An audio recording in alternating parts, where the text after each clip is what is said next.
ಸಂಗತಿಗಳು ಯಾಕೆ ಹೀಗೆ ಘಟಿಸಿದವು?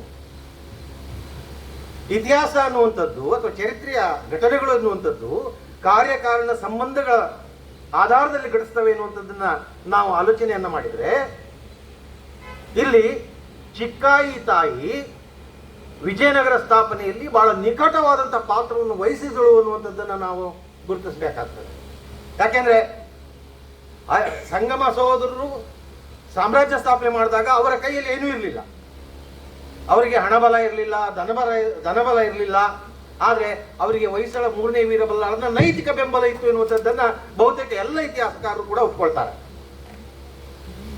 ಆದರೆ ಈ ಸಹೋದರರಿಗೆ, ಸಂಗಮ ಸಹೋದರರಿಗೆ ನೈತಿಕ ಬೆಂಬಲದ ಜೊತೆಯಲ್ಲಿ ಧನಬಲ ಮತ್ತು ಸೈನಿಕ ಬಲವನ್ನು ಒದಗಿಸಿದ್ದು ಈ ಚಿಕ್ಕಾಯಿ ತಾಯಿ. ಆ ಕಾರಣದಿಂದಾಗಿಯೇ ಶೃಂಗೇರಿಯ ಒಂದು ಬಹಳ ಶಾಸನ ಬಹಳ ಮುಖ್ಯ ಆಗುತ್ತೆ. ಆ ಶಾಸನವನ್ನು ಎಡಿಟ್ ಮಾಡಿರ್ತಕ್ಕಂಥ, ಅದನ್ನ ಉಲ್ಲೇಖ ಮಾಡಿರ್ತಕ್ಕಂಥ ಬಹುತೇಕ ವಿದ್ವಾಂಸರು ಅದನ್ನ ಹರಿಹರನ ಶಾಸನ ಅಂತ ಹೇಳ್ತಾರೆ. ಆದರೆ ಅದು ತಪ್ಪು. ಅದು ಹರಿಹರ ಮತ್ತು ಚಿಕ್ಕಾಯಿ ತಾಯಿಯ ಜಂಟಿ ಶಾಸನ, ಶೃಂಗೇರಿ ಒಂದು.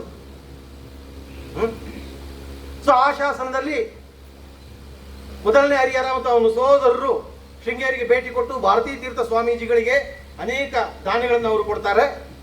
ಅದೇ ರೀತಿ ಅದೇ ದಿನ ಚಿಕ್ಕಾಯಿ ತಾಯಿ ಕೂಡ ಭಾರತೀ ತೀರ್ಥ ಸ್ವಾಮೀಜಿಯವರ ಪರಿಚಾರಕರುಗಳಿಗೆ ಅವಳು ಕೂಡ ದಾನಗಳನ್ನ ಮಾಡ್ತಾರೆ. ಅಂದ್ರೆ ಇಷ್ಟು ನಿಕಟವಾದಂಥ ಒಂದು ಸಂಬಂಧ, ಈ ಬಾಂಧವ್ಯವನ್ನ ನಾವು ನೋಡಿದಾಗ, ಮತ್ತು ಚಕ್ರಾಧಿಪತ್ಯವನ್ನು ಸ್ಥಾಪನೆ ಮಾಡಿ ಸಂಗಮ ಸಹೋದರರು ಮಾಡಿ ಬಾರ್ಕೂರನ್ನು ವಶಪಡಿಸಿಕೊಂಡಿದ್ರೆ, ಆ ಬಾರ್ಕೂರಲ್ಲಿ ಆಳ್ವಿಕೆ ಮಾಡ್ತಾ ಇದ್ದಂಥ ಚಿಕ್ಕಾಯಿ ತಾಯಿಗೆ ಚಕ್ರವರ್ತಿಯಾಗಿ ಯಾಕೆ ಅವರು ಅವಕಾಶವನ್ನು ಕೊಡ್ತಾ ಇದ್ರು ಅನ್ನುವಂಥ ಪ್ರಶ್ನೆಯನ್ನು ನಾವು ಯೋಚನೆ ಮಾಡಬೇಕು. ಆದ್ರಿಂದ ಚಿಕ್ಕಾಯಿ ತಾಯಿ ವಿಜಯನಗರ ಸಾಮ್ರಾಜ್ಯ ಸ್ಥಾಪನೆ ಏನಿದೆ, ಆ ವಿಜಯನಗರ ಸಾಮ್ರಾಜ್ಯ ಸ್ಥಾಪನೆಯ ರೂವಾರಿ ಎನ್ನುವಂಥದ್ದನ್ನ ನಾವಿಲ್ಲಿ ಒಪ್ಕೊಳ್ಬೇಕು. ಯಾಕೆಂದ್ರೆ ಸಂಗಮ ಸಹೋದರರ ಅತ್ಯುನ್ನತ ಸೈನ್ಯಾಧಿಕಾರಿಗಳಾಗಿ ಆರಂಭದಿಂದಲೂ ಕೆಲಸ ಮಾಡಿದಂಥವರು ಸಾಳುವರು ಮತ್ತು ತುಳುವರು. ಈ ಸಾಳುವರು ಮತ್ತು ತುಳುವರು ಎಲ್ಲಿದ್ರು? ಈ ಸಾಳುವರು ಮತ್ತು ತುಳುವರು ಚಿಕ್ಕಾಯಿಯ ತಾಯಿಯ ಅಡಿಯಲ್ಲಿ ಸೇನಾಧಿಕಾರಿಗಳಾಗಿ ಕೆಲಸವನ್ನು ಮಾಡ್ತಾ ಇದ್ದಂಥವರಾಗಿದ್ರು. ಅವಳ ಆದೇಶದಿಂದಾಗಿ ಅವರು ವಿಜಯನಗರಕ್ಕೆ ಬಂದು ವಿಜಯನಗರದಲ್ಲಿ ಉನ್ನತ ಹುದ್ದೆಗಳನ್ನು ಅಲಂಕರಿಸಿ ಆನಂತರ ಸಾಮ್ರಾಟರಾಗಿ ಅವರು ಆಳ್ವಿಕೆಯನ್ನು ಮಾಡೋದನ್ನು ನಾವು ನೋಡ್ತೇವೆ. ಇದಿಷ್ಟು ನನ್ನ ಒಂದು ಅಭಿಪ್ರಾಯ. ಮತ್ತು ಅವಳು ಈಗ ತುಳುನಾಡಿನಲ್ಲಿ ಒಂದು ಚಿಕ್ಕು ದೈವ ಅಂತಂದೇಳಿ ಅವಳು ಇವತ್ತು ಆರಾಧನೆಗೊಳ್ತಾ ಇದ್ದಾಳೆ.